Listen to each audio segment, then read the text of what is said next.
Ang pagbuo ng pamilya ang isa sa mga nakakasabik na parte ng buhay ng tao. Dahil lahat ay kailangang simulan sa umpisa kung saan ay kasama mo ang kabiyak mo sa buhay. Ang sulat na ating babasahin ngayon ay pinadala ng ating kabarangay na si Aika. Isang magalang na manugang at mapagmahal na asawa. Isang babaeng umasa na magsisimula sila ng kanyang asawa kung saan silang dalawa lang ang magkasama.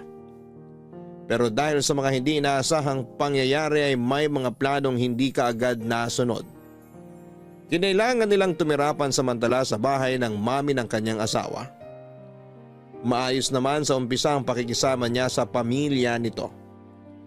Pero para kay Aika, iba pa rin ang nakabukod silang mag-asawa. Dumating naman ang oras na nagawa nilang bumukod ng bahay pero nandun pa rin ang pakiramdam na para bang nakatali pa rin sila sa pamilya nito. Paano nga ba makukumbinsi ni Aika ang asawa niya na mag-focus ito sa kanilang pamilya? May mali nga ba sa gusto niyang mangyari para sa kanilang pamilya?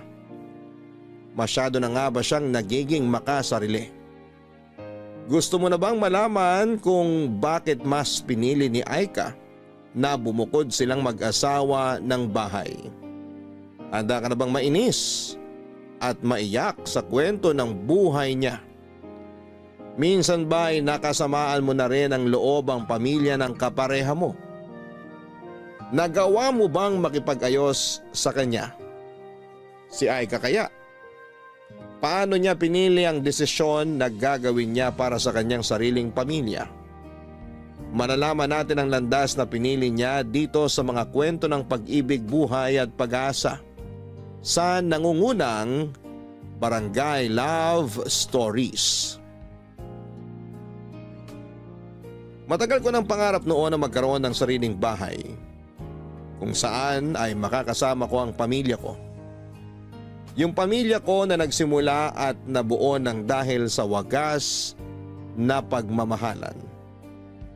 Pero hindi naging madali para sa akin bago ko natupad ang pangarap na yon. Napakarami ko ring pinagdaan ng pagsubok para lamang masabi ko na tuluyan na kaming naging masaya ng pamilya ko. Dear Papa Dudut, itago niyo na lamang po ako sa pangalang Aika. 37 years old at nakatira dito sa Cavite. Ang pakikinig sa radyo ang halos araw-araw na libangan ko dito sa bahay. Lalo na kapag wala akong ibang kasama. At kailanman ay hindi naalis sa inyong istasyon na Barangay LS 97.1 ang radyo namin. Pinaka-paborito ko rin ang programa ninyo na Barangay Love Stories. Dahil palaging may life lesson na naiiwan ng bawat istorya na inyong iniere. At sana'y makapag-iwan din ng aral sa ating mga tagapakinig ang kwentong ito ng buhay ko. Nakilala ko ang first boyfriend ko si Ponzi sa isang church service. Maraming taon na ang nakalipas. Sa unang beses pa lamang na nagkwentuhan kami ay magana ang loob ko sa kanya. Kaya nga nasundan pa ang araw na nagkita at nagkasama kami. Nauwi yon sa ligawan, nasundan ng ilang taon na relasyon. At nauwi sa planong pagpapakasal, Papa Dudut.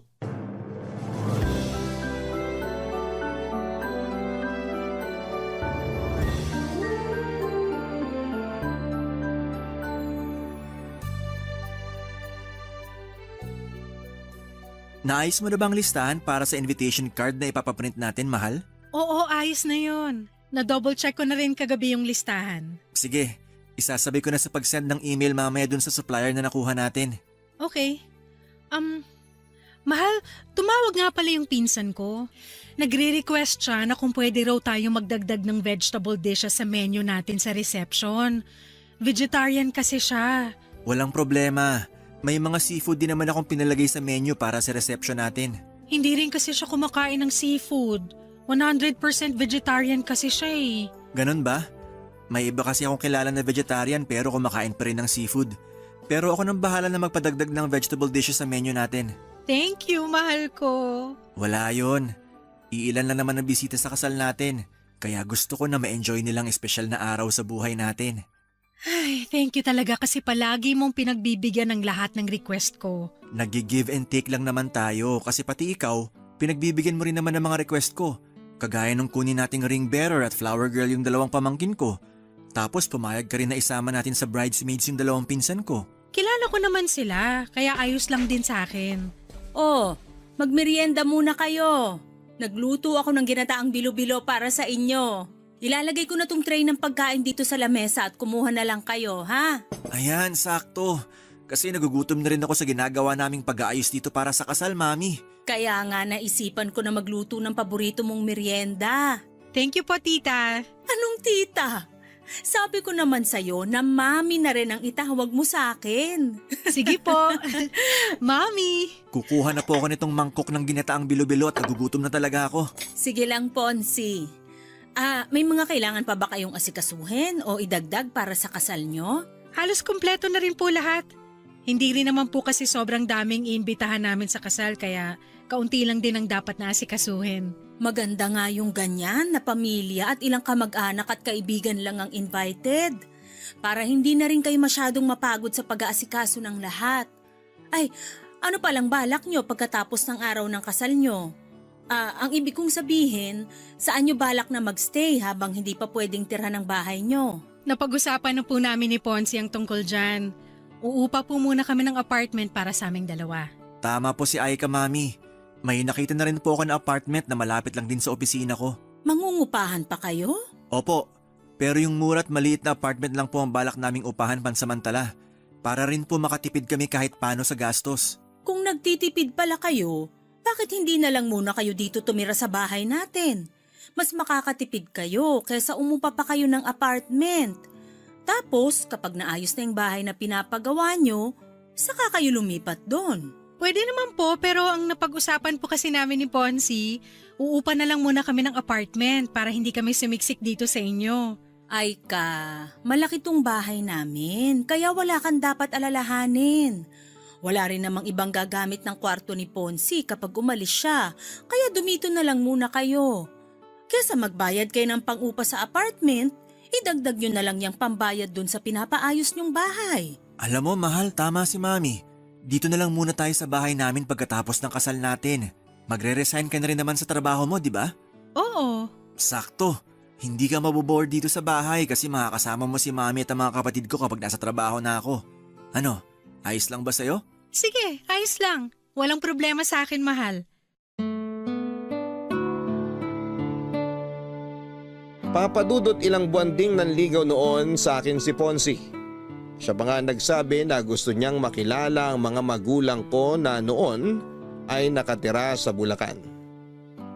Taga Bulacan kasi talaga ako at sa Cavite lang ako na-assign na magtrabaho. Kaya doon na rin ako halos tumira. Nang dalhin ko siya noon sa Bulacan at pinakilala sa mga magulang ko bilang manliligaw ko, kagad siyang nagustuhan ng mga ito. Natuwa sila kasi pala kwento daw si Ponsi at napaka-komportable nilang kausap ito. Pagkalipas ng isang linggo pagkatapos ko siyang ipakilala sa mga magulang ko ay sinagot ko na rin si Ponsi, Papa Dudut. Ang pakikipagrelasyon kay Ponsi ang desisyon na kahit kailan ay hindi ko pinagsisihan. Wala kasi siyang ibang pinaramdam sa akin kung hindi puro pagmamahal lang. Ang dami niya na ring naging plano noon para sa future namin. Sa first anniversary nga namin, nagulat ako sa naging regalo niya sa akin. Kumuha na pala siya ng bahay na hinuhulugan para sa aming dalawa. Halos maiyak ako noong gabi na yon kasi pakiramdam ko. Parang nananaginip lamang ako. At ilang buwan ang lumipas, nagplano na rin kami na magpakasal. Dahil hindi pa maayos ang bahay namin noon ay tumira muna kami sa bahay ng mami ni Ponsi kasama ang kapatid niya, Papa Dudut.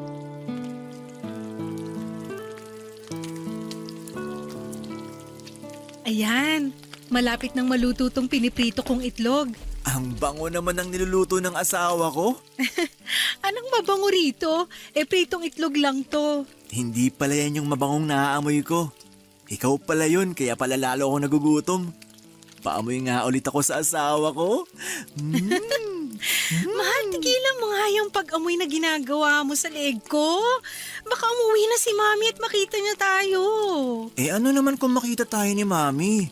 Mag-asawa naman tayo eh. Mahal, nakakahiya pa rin. Tsaka amoy pawis na ako kasi ang dami kong niluto para sa almusal natin. Ang aga mo ngang nagising, mahal. Hindi na kita na malayang umalis sa tabi ko. Naghihili ka pa kasi kanina nung magising ako. Tapos ayan, nakapagluto na ako ng tosino, sinangag at itong mga sunny side up egg.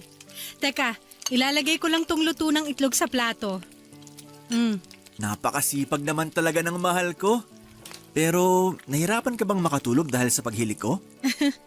Hindi ka naman malakas humilik, mahal. Huwag ka mag-alala. Akala ko napupuyat kita dahil sa lakas ng hilik ko eh. May oras na nagigising ako sa madaling araw pero nakakatulog din naman ako kagad. Kapag gano'n na nagigising ka ng dahil sa hilik ko, tapikin mo lang ako kahit sa braso. Kahit ilang tapik pa hanggang sa maalimpungatan ako tumigil sa paghilik. Basta wag mo lang akong sasampalin ng malakas ha. Grabe ka naman! Hindi ko naman kailangan gawin na sampalin ka pa para lang huminto ka sa paghilik mo. Baka lang kasi naiinis ka kasi nga napuputol yung sarap ng pagtulog mo. Nasanay naman na ako kaya hindi mo kailangan na mag-alala ng ganyan. Masasanay ka talaga kasi araw-araw na tayo magtatabi sa kama. Teka, magbabanyo lang pala muna ako. Sige, patapos naman na ako rito. Ipagtitimpla na rin kita ng kape mo. Okay na siguro tong 5 pritong itlog para sa amin. Ilalagay ko na sa lamesa tong plato ng mga pinrito kong itlog. Ang bilis namang uminit sa labas ngayon, oh. Oh, Aika. Hi, Mami! Saan po kayo galing? Sa Zumba session sa may clubhouse.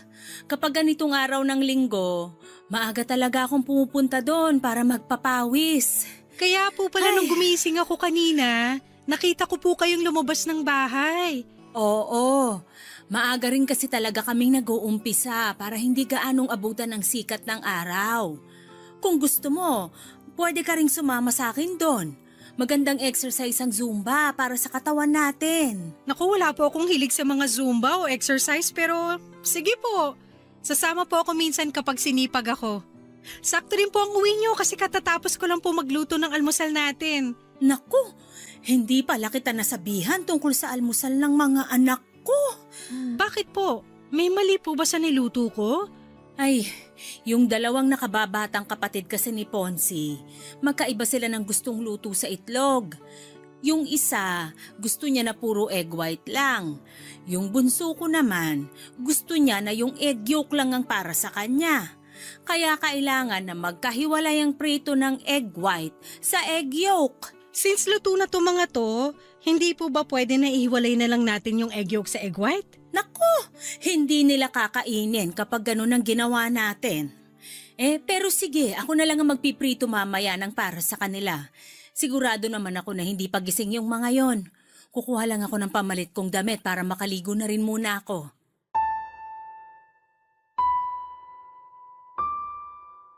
Papadudot pangalawa sa 4 na magkakapatid ang asawa ko. Ang ate niya ay wala na sa bahay dahil may sarili ng pamilya na nakatira sa ibang bansa. Ang 2 mas nakababata niyang kapatid ay nag-aaral pa noon sa kolehiyo. May kayang pamilya ni na Ponzi dahil maraming negosyo ang mami niya.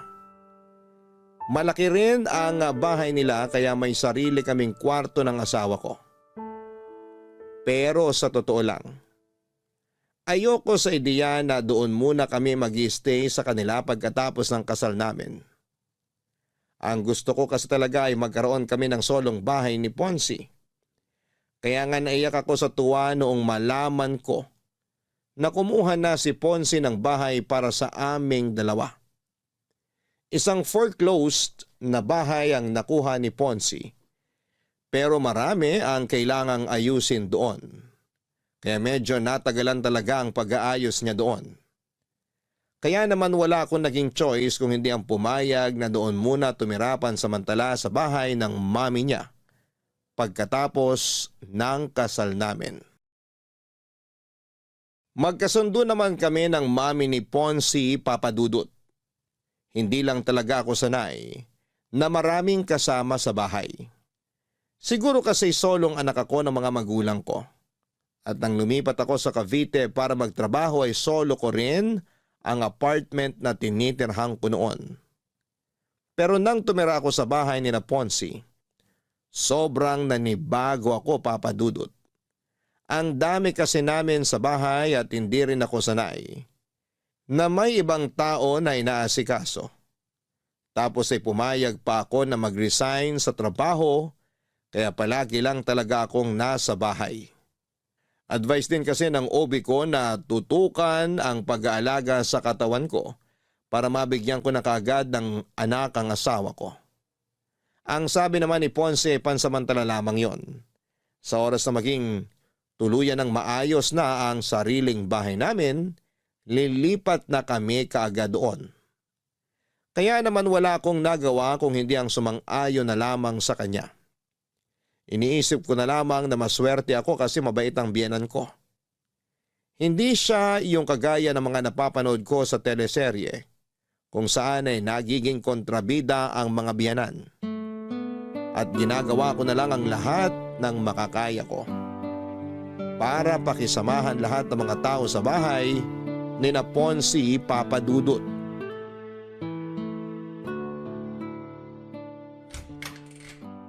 Ay, buti na lang wala masyadong traffic pa uwi.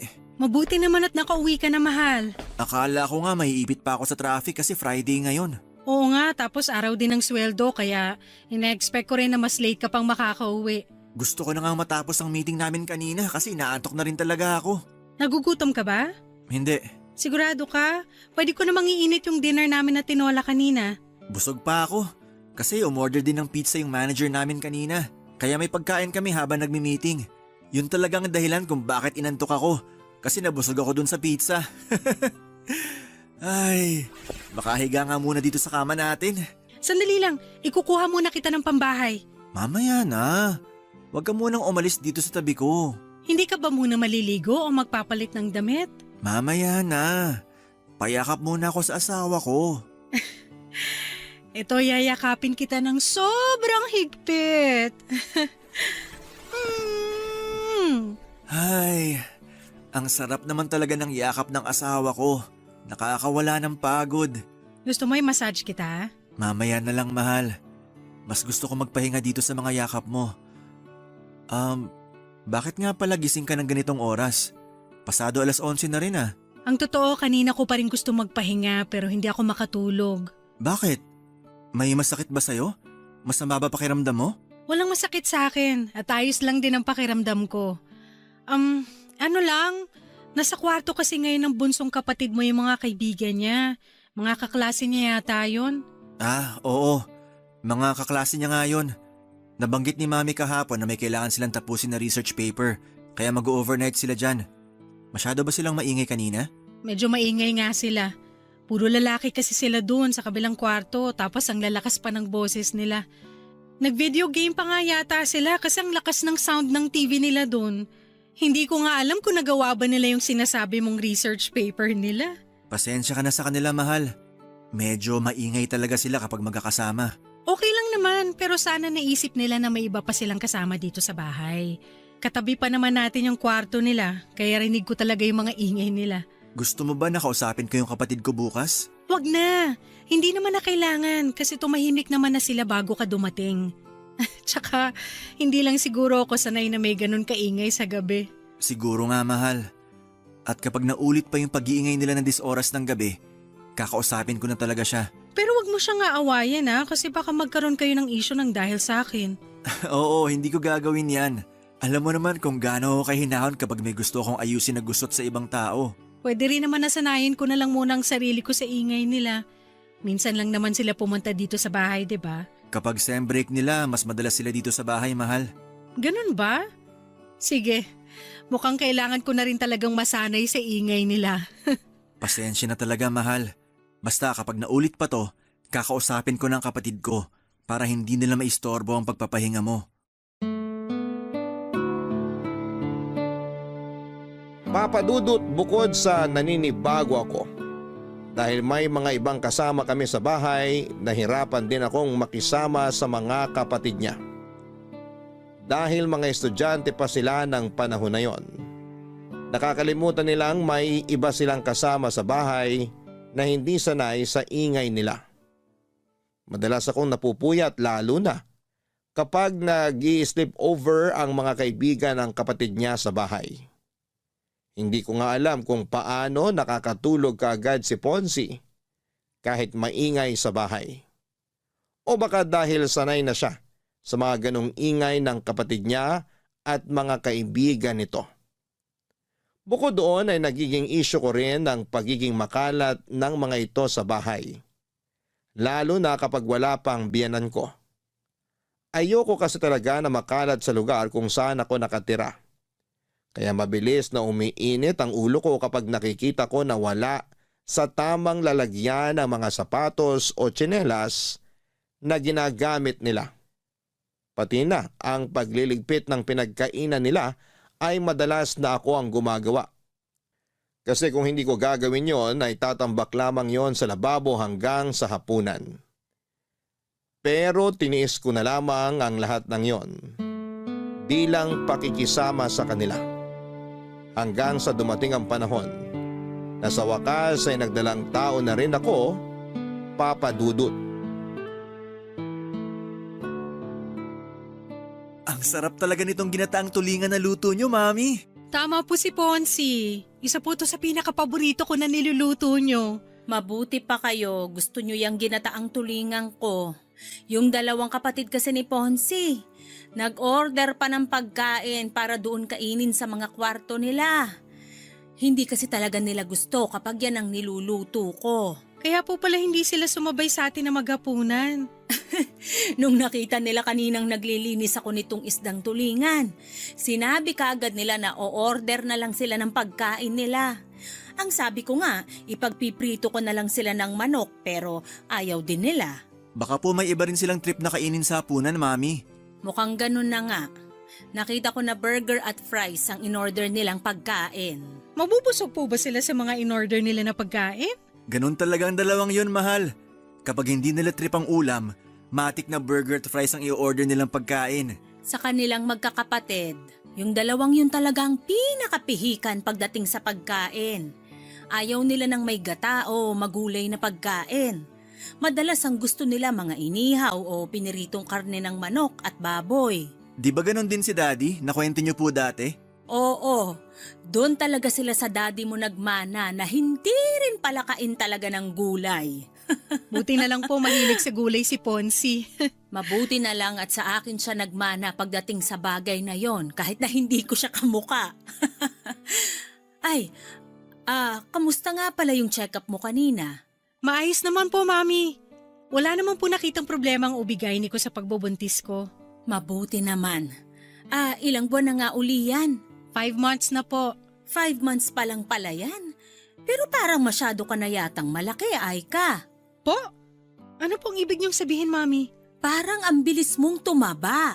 Mukha naman pong sakto lang ang laki ng katawan ni Aika, Mami. Normal din naman daw po ang weight niya, sabi ng doktora niya kanina. Nako, minsan hindi yun basta nakikita sa timbang. Magugulat na lang kayo sa next follow-up check-up niya. Kailangan ng bantayan ng mga pagkain ni Aika. Nung magbuntis kasi ako, hindi talaga ako lumobo ng sobra. Halos tiyan ko na nga lang ang lumaki sa akin nun. Nakita ko nga po yung ibang picture niyo nung pinagbubuntis niyo yung bunsong kapatid ni Ponzi. Grabe, ang payat niyo pong magbuntis talaga. Hindi kayo sobrang tumaba o kahit na manas man lang? Sexy talaga magbuntis si Mami. Lahat ng mga pregnant photos niya, parang hindi siya buntis kapag tinakpan ang tiyan niya. Mahilig din kasi kung mag-exercise kahit buntis ako. Kaya nga ikaw, Aika, sumama ka na sa akin minsan sa clubhouse kapag Sabado at Linggo ng umaga. May mga light Zumba session naman sila para sa mga buntis na kagaya mo. Pwede nga yun, mahal, no? Sabi naman ni doktora kanina, pwede ka ng mga light exercise. Makakatulong din daw yun para hindi ka mahirapang manganak. Ayun naman pala! May advice na rin sa'yo ang doktora mo kaya sumama ka na sa akin sa Sabado. Ipapakilala kita dun sa mga kumari at kaibigan ko. Sigurado ko na mag-i-enjoy ka rin kapag nasubukan mo ng isang beses. Wala po kasi talaga akong hilig sa ganyan. Subukan mo lang, mahal. Feeling ko mag-i-enjoy ka rin kapag nakasanayan mo na. Tingnan mo si Mami, mas mukhang bata kaysa sa edad niya. Nakakabata naman kasi talagang kahit na anong klase ng exercise. Kaya samahan mo na ako kahit minsan lang na magsumba, ay ka. Sige po, Mami. Sasamahan ko po kayo sa Sabado. Papadudot nung una talaga ay sinubukan ko rin na isuggest kay Ponce na kumuha muna kami ng pansamantalang apartment. Kasi ayoko talaga sa ideya na doon kami tumira sa kanila. Pero nang sabihin niya na malaki ang matitipid namin, kung doon muna kami sa biyenan ko ay wala na akong naisip na pwedeng idahilan para hindi sumang-ayon sa kanya. Tama naman kasi ang sinasabi niya na malaki ang matitipid namin. Malapit kasi ang bahay nila sa opisina kung saan siya nagtatrabaho. Kaya wala talaga akong choice kung hindi ang pakisamahan ng lahat ng kasama namin sa bahay. Kaya lang, mula nang magbuntis ako ay parang lalong kinailangan kong magdagdag ng mahabang pasensya sa bahay na yon. Naging madalas kasi ang pakikialam ng biyenang ko sa pagbubuntis ko. Pati na ang paglaki ng katawan ko ay pinupunan niya. Kahit pa ilang beses na naming sinabi na normal naman ang timbang ko. Samantalang ang mga magulang ko ay bihirang magbigay ng kahit na anong paalala na alam nilang pwedeng makaapekto sa damdamin ko. Bilang isang buntis, nagiging emosyonal talaga ang isang babae. Mabilis kaming mainis, masaktan o maiyak. Kaya naman ilang beses kong pinigilan na magpakita ng kahit na anong inis sa tuwing kaharap ko ang biyenang ko na may sinasabing hindi masyadong maganda, papadudot. Papadudot ang mami halos ni Ponce ang kasama ko sa ilang buwan ng pagbubuntis ko.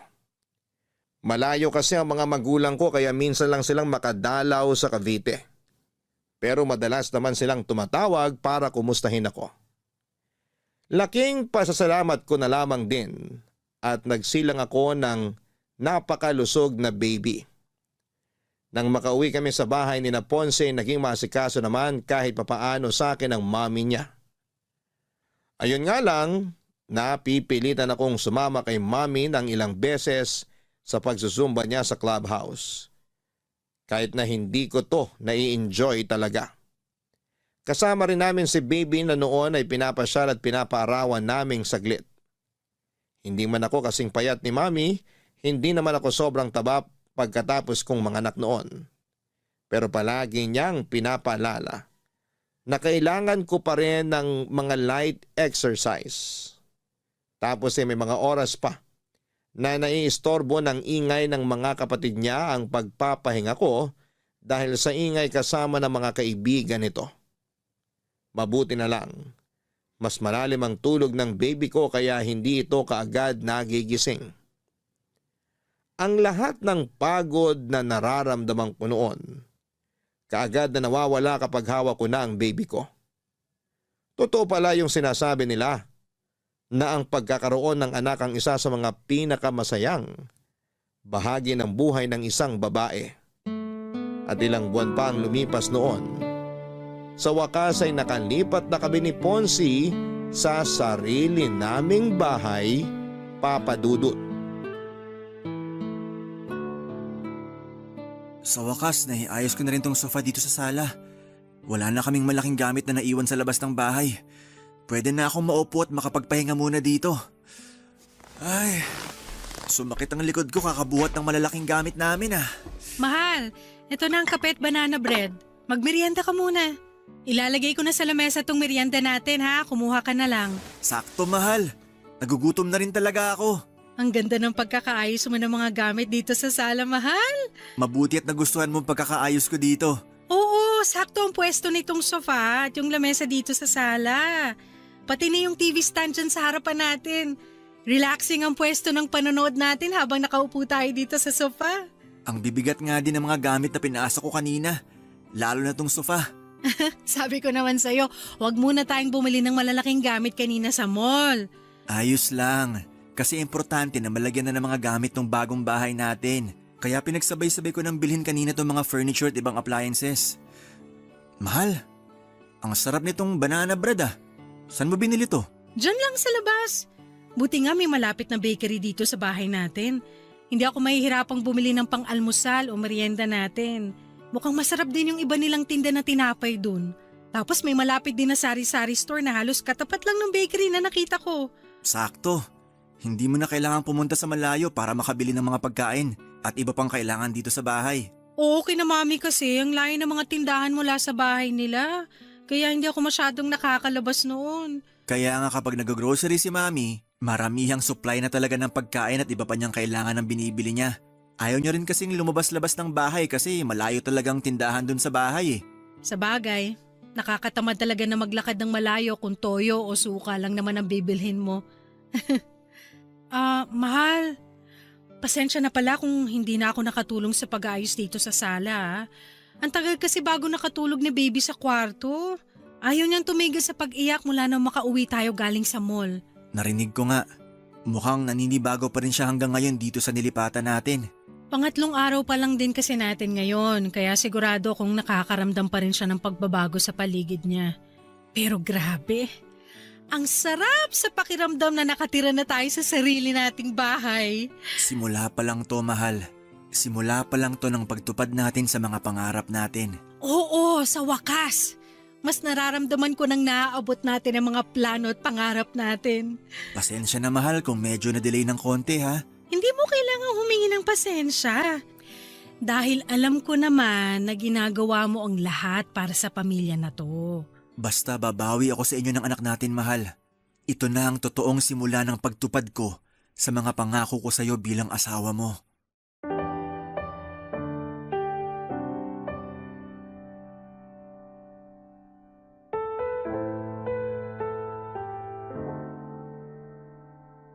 Papadudot pakiramdam ko noon ay natupad na ang isa sa matagal ko ng pangarap. Yung makalipat kami ng asawa ko sa sarili naming bahay kasama ang anak namin. Sobrang saya ko talaga at naging maasikaso ako sa mag-ama ko. Bungalow type of house nga pala ang nilipatan namin ni Ponzi. May 2 kwarto, maluwag na sala at kusina.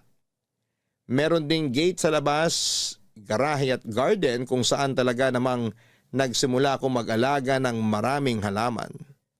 Maaga rin akong gumigising noon para mag-asikaso kay baby at sa almusal ng asawa ko. Bukod sa pag-aalaga sa anak namin at pag-aasikaso sa bahay, ay naging libangan ko rin talaga ang pag-aalaga ng mga halaman habang nakikinig sa iyo, Papa Dudut, sa radyo. Wala na akong mahihiling pa ng panahon na yon. At akala ko, magtutuloy-tuloy na ang kasiyahan namin na yon. Pero hindi pala. Dahil nagsimula ang pagtatalo namin ni Ponzi nang magdesisyon siyang ganapin ang first birthday ng baby namin sa bahay ng mami niya, Papa Dudut.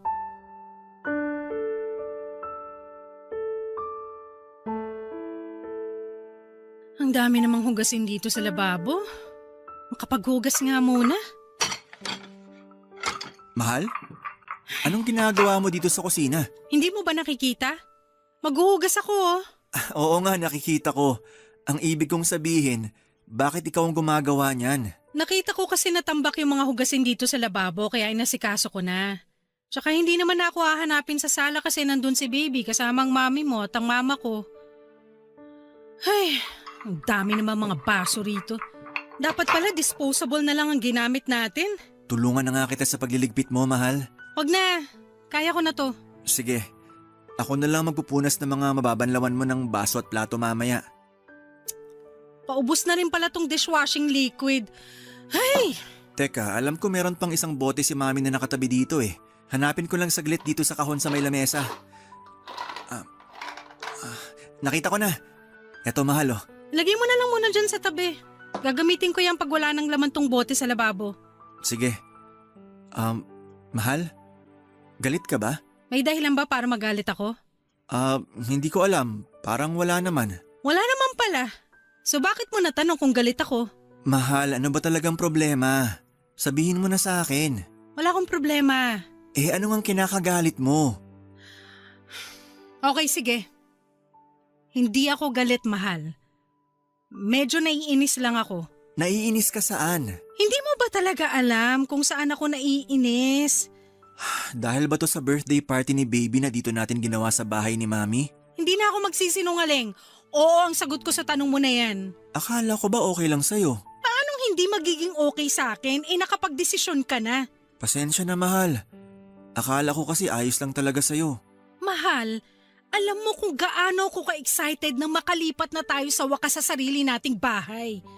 At akala ko ganun ka rin, na masaya ka rin kasi may sarili na tayong bahay. Masaya naman ako. Sino bang may sabing hindi? Kung talagang masaya ka, bakit kailangan mo pang pumayag na dito mag-celebrate ng first birthday si baby? Mahal, first birthday to ng anak natin. Alam mo ba kung gaano kahalaga yun? Sina mama at papa nga kanina pa nagtatanong kung bakit hindi raw tayo nag-celebrate sa bahay natin. Akala nila, kaya tayo lumipat tong nakaraang buwan para saktong dun tayo mag-celebrate sa bahay natin. Pero hindi. Hindi natin ginamit yung pagkakataon na gawing mas espesyal sana ang birthday ni baby. Mahal, huwag ka nang umiyak. Naiinis lang ako kasi sobrang excited ko na gumawa na tayo ng maraming memory sa sariling bahay natin. Tapos parang magkaiba naman pala tayo ng mga plano sa buhay. Parang hindi ka naman talaga masayang tuparin lahat ng pangako mo sa akin. Mahal, hindi totoo yan. Sorry na. Matagal na rin kasing naplano ni Mami tong birthday party ni baby. Pero ito, promise ko sa'yo, sa mga susunod na birthday party niya, doon na natin palagi gagawin sa bahay natin. Hindi na tayo magsa-celebrate sa ibang lugar.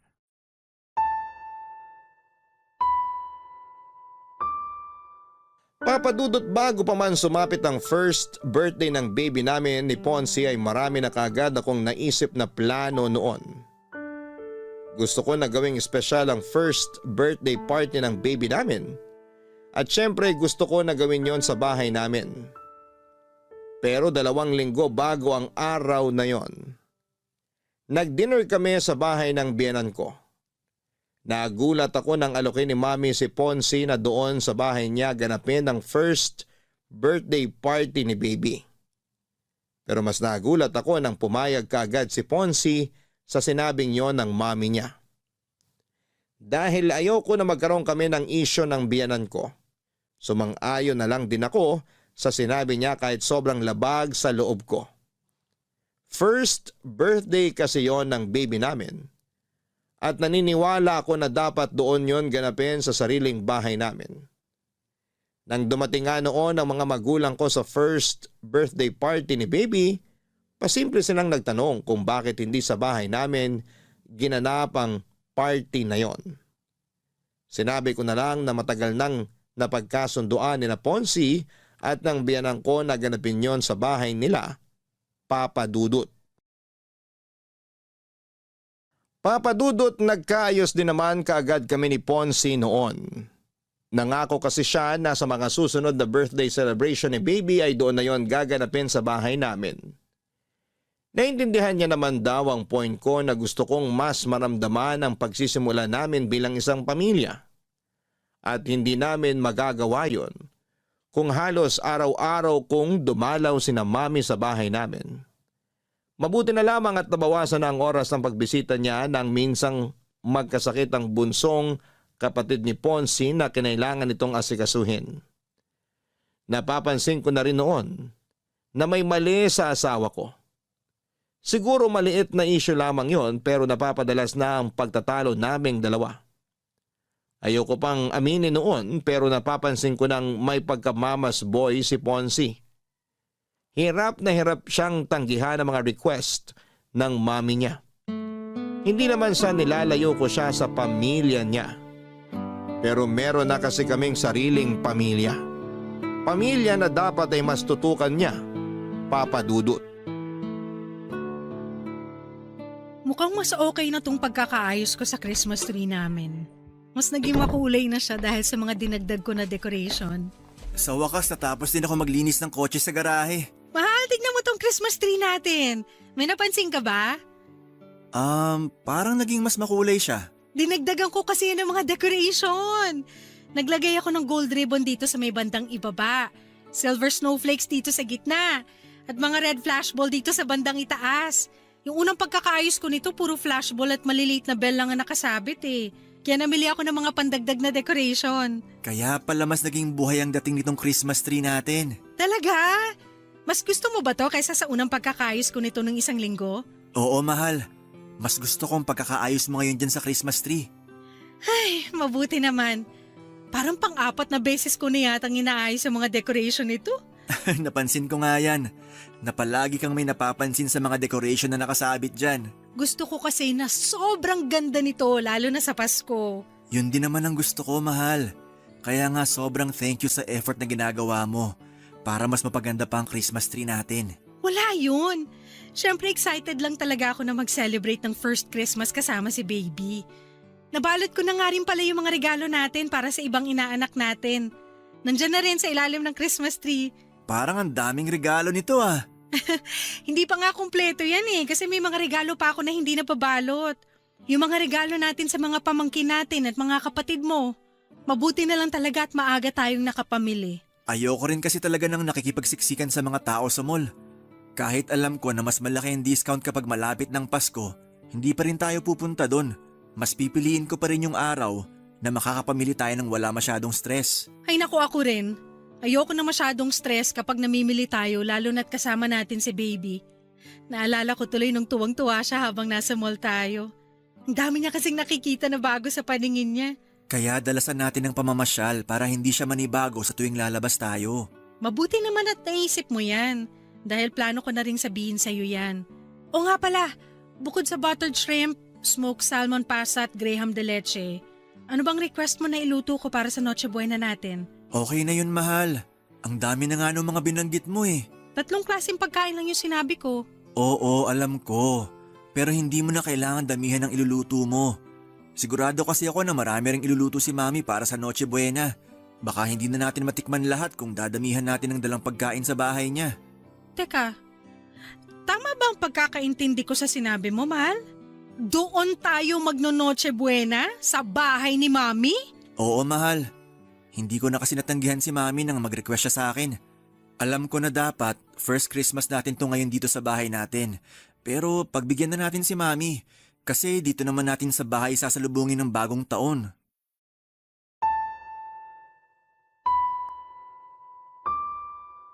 Papadudot na gulat ako nang sabihin ni Ponce na doon kami magpasko sa bahay ng mami niya.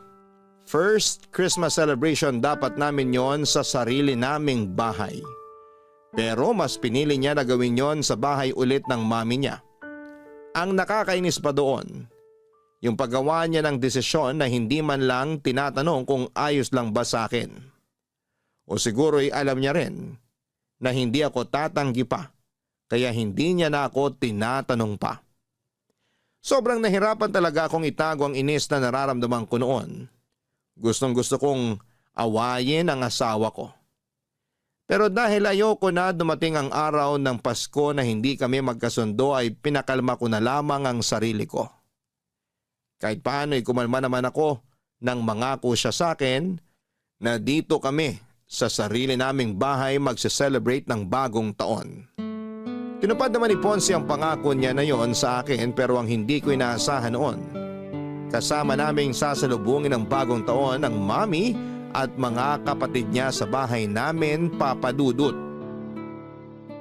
Salamat sa pag-aasikaso niyo sa amin ng mga kapatid ni Ponce, Aika. Walang anuman po, Mami. Sana po nag-enjoy kayo sa pagse-celebrate natin ng bagong taon dito sa bahay namin. Siyempre naman, ang sasarap ng mga hinanda mong pagkain. Sabi ko naman po sa inyo, mas masarap na magluto ngayon ng asawa ko eh. Napansin ko rin yan sa dami ng mga nakain ko kagabi. Masarap din po yung mga dala niyong pagkain. Ang dami pa nga pong natira dito sa amin. Ayaw niyo po ba talagang dagdagan yung pagkain na iuuwi niyo sa bahay niyo? Oo nga po, Mami. Ang dami pa pong pagkain na natira dito sa amin. Ayos na yung mga binalot ko kanina at nilagay sa kotse. Alam nyo namang napakaselan ng 2 kapatid mo. Kapag alam nilang nakailang init na yung pagkain, nawawala na sila ng gana. Grabe, ang seselan nga po talaga ng mga yan sa pagkain. Kaya nga hindi rin talaga masyadong madami ang niluluto ko para hindi masira at masayang sa bahay namin. Aika, sigurado ka ba na ikaw nang bahala sa lahat ng kalat at ligpitin na naiwan namin sa bahay nyo? Opo, Mami. Kayang-kaya na po namin ni Ponce yun. Pasensya na at medyo naging makalat yung dalawang anak ko ha. Ayos lang po. Tuwang-tuwa naman si Baby sa kanilang dalawa kagabi. Oo nga po. Hanggang ngayon ang himbing ng tulog ni Baby sa kwarto namin. Namiss lang din ng mga kapatid mo yung anak mo. Kaya dalas-dalasan nyo sana ni Aika ang pagdalaw sa bahay. Sige po, Mami. Basta maluwag ang schedule ko, dadalaw po kami sa inyo. Mabuti naman kung ganon. O sige, pupunta na ako sa sasakyan namin at baka naiinip ng mga kapatid mo doon. Salamat uli Aika ha. Happy New Year sa inyo. Happy New Year din po, Mami. Mag-iingat po kayo. Bye-bye. Ako na magsasara nitong gate. Sige, mauna na akong pumasok sa loob ng bahay. Unahin ko munang linisin itong mga nagkalat na unan at kumot dito sa sala. Mahal, ako na lang magliligpit ng mga pinagkainan natin sa lababo. Ikaw ang bahala. O gusto mo, unahin ko munang ayusin ang mga kalat sa garden. Ang sabi ko, ikaw na ang bahala, di ba? Hindi mo naman kailangan magtaas ng boses, mahal. Tanong ka pa kasi ng tanong. Pwede naman gawin na lang kung anong gusto mong unahin. Kasi yun naman lagi ang ginagawa mo, di ba? Wala ka naman talagang pakialam sa opinion ko o kahit ano pang sabihin ko. Mahal, alam mong hindi totoo yan. Mag-asawa tayo, Kaya bigla ka na lang gumagawa ng desisyon. At hindi mo man lang tinatanong kung okay lang ba talaga sa akin. Tungkol ba to sa pagse-celebrate natin ng bagong taon kasama sina Mami? Oo! Ay ka, tinanong naman kita tungkol doon at ang sabi mo, ayos lang nakasama natin sila na salubungin ng bagong taon. Ponce, tinanong mo yan sa akin nung nandyan na sa labas si na Mami. Alangan namang humindi ako at palisin ko sila, di ba? Alam mo, akala ko talaga naiintindihan mo na ako pero hindi pala! Sorry. Akala ko talaga walang issue sa'yo na kasama natin ang pamilya ko. Wala naman talagang issue sa akin na makasama natin sila. Ang issue dito, hindi mo pinapaalam sa akin na maayos yung mga desisyon na ginagawa mo. Akala ko ba dalawa tayo sa relasyon na to? Pamilya tayo, di ba? Bakit hindi ko maramdaman yon? At bakit ayaw mo hayaan na makapagsimula tayo ng tayo lang ng anak natin? Ponce, hindi naman sa pinagdadamot kita sa pamilya mo. Pero sana naman, hayaan mo na makapagsimula tayo ng tayong tatlo lang ng anak natin. Yung tayong tatlo lang dito sa sarili nating bahay. At hindi natin magawa yon kung palagi tayo nakadikit sa mami mo. Yun lang naman ang hinihiling ko. At sana maintindihan mo kung bakit hinihiling ko to sa'yo. Papadudot bago dumating ang mami at mga kapatid ni Ponce ay nakapagluto na ako ng handa para sa amin. Simple lang ang mga niluto ko kasi tatlo lang naman kami noon sa bahay. Yun pala ay mali ang inaasahan ko na mangyayari sa pagsalubong namin ng bagong taon. Nagulat na lamang ako ng bandang 8:00 ng gabi noon ay dumating ang biyenan at mga bayaw ko. Ang dami nilang dalang pagkain at doon pa lang, alam ko na kaagad ang plano nilang gawin. Nang makita ni Ponce ang pagtataka sa mukha ko'y ngumiti lang siya at sinabi niya sa akin na tumawag raw sina Mami para sabihin na on the way na ang mga ito papunta sa bahay namin. Kumbaga hindi na rin siya nakatanggi sa mga ito. Wala naman akong pinakitang hindi maganda sa Mami at mga kapatid ni Ponce ng gabi na yon. Kagaya ng dati pinilit ko na lang na pakalmahin ang sarili ko at pakisamahan sila. Pinilit kong gawing natural ang ngiti sa mga labi ko at ang tono ng boses ko sa tuwing kausap ko sila. At bago tuluyang sumikat ang araw kinabukasan ay nagpaalam na rin silang uuwi na sa bahay nila. Hanggang sa mga oras na yon, pinapakalma ko pa rin ang sarili ko. Kasi ayoko magkaroon kami ng issue ng manugang at mga bayaw ko. Mukha namang nag-enjoy sila noon sa bahay at hindi nila naramdaman na may inis na akong pinipigilan noon.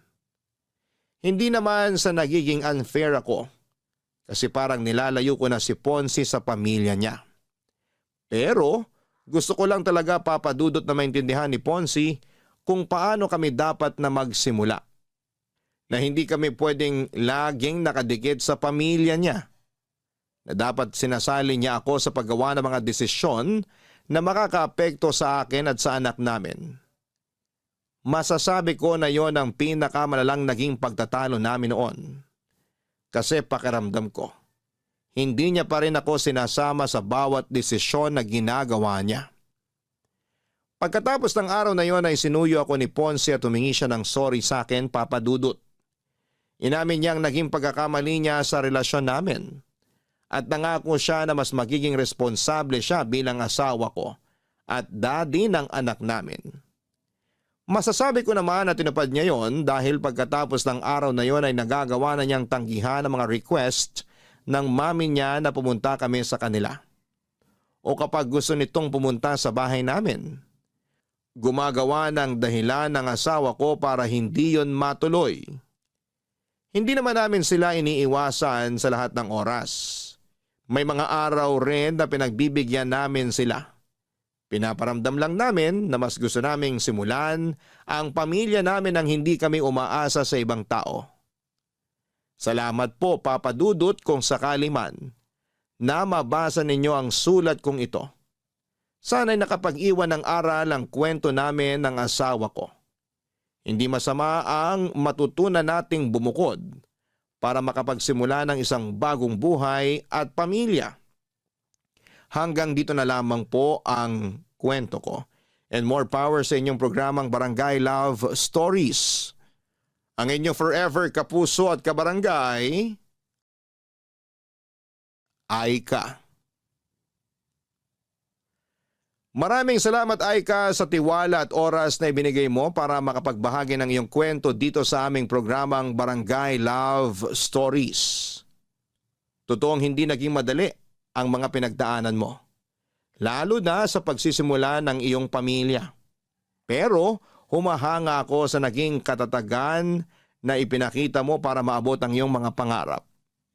Tandaan mo, na hanggat alam mong wala kang sinasaktan o tinatapakan na ibang tao kailanman, ay hindi mali ang desisyon na pinipili mo, lalo na kung ito ay para sa kasiyahan ng iyong pamilya. Hanggang sa muli, ako po ang inyong si Papa Dudut sa mga kwento ng pag-ibig, buhay at pag-asa sa Barangay Love Stories number 1. Barangay Love Stories. Barangay Love Stories. Anong say mo sa Barangay Love Stories na ito? Pagkwentuhan natin sa comment section yan. Sabay-sabay nating pakinggan ang iyong kwento ng pag-ibig, buhay at pag-asa. Ipadala lang sa barangaylovestories@yahoo.com. Nagustuhan ng iyong napakinggan? Ituloy yan via live stream sa www.gmanetwork.com/radio.